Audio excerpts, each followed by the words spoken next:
ihany koa ny hirany fanevany PMO izay anisan'ny mahazahoantsika sy ahafahantsika manatanteraka izao lalana izao famoahana an'ireto andirana ireto.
Jesús,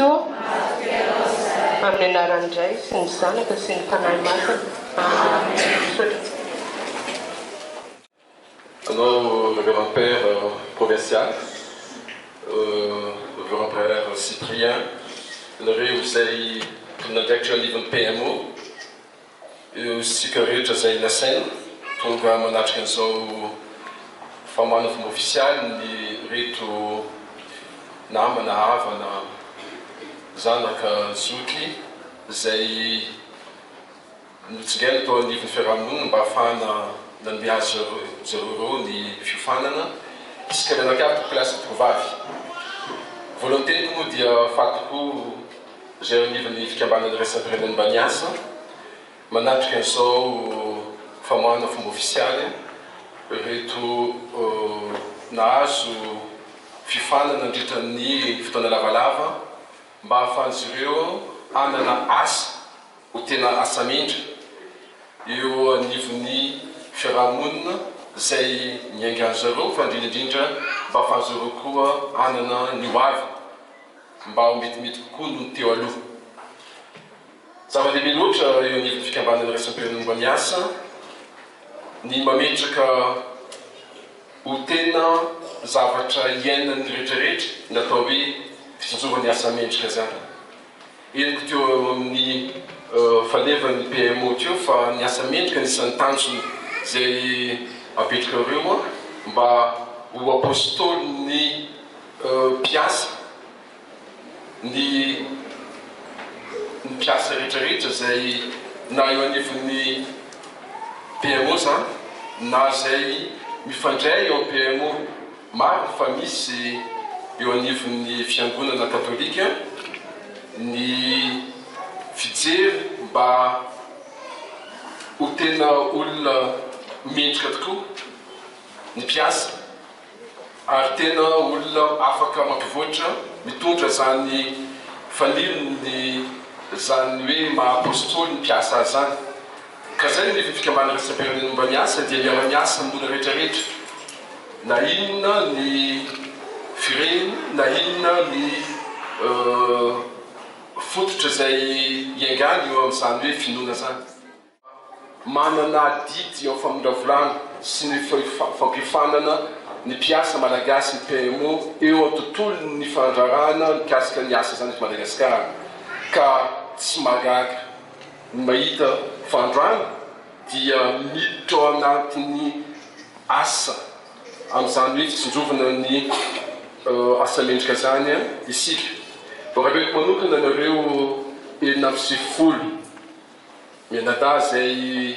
mivoaka androany satria tao anatin'ny fotoana lavalava zay ny fototra anareo tao amin'izay fifana nataonareo zay efa nitanisaina teo inga daholo ny zavatra rehetra nataonareo ka nefa ny androany dia fanomboana fotsiny azadino zay tsy nitanjona mihitsy ny androany dia fanomboana satria voalaza teo fa misy anareo zao tonga dia anangana zavatra kely orinasa kely mba ahafanareo mampiatra an'izany fifanana zay azonareo zay fa misy anareo zao koa mijery asa amin'ny toeran-kafitra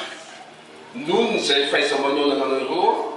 zay azonareo atao anatin'ny fifanana zay dia misy manantena ny tenako fa mbola io ny PMO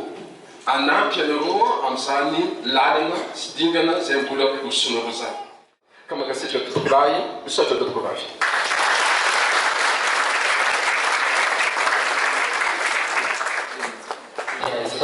fiainana reto tanora atsika reto zay fifanana androany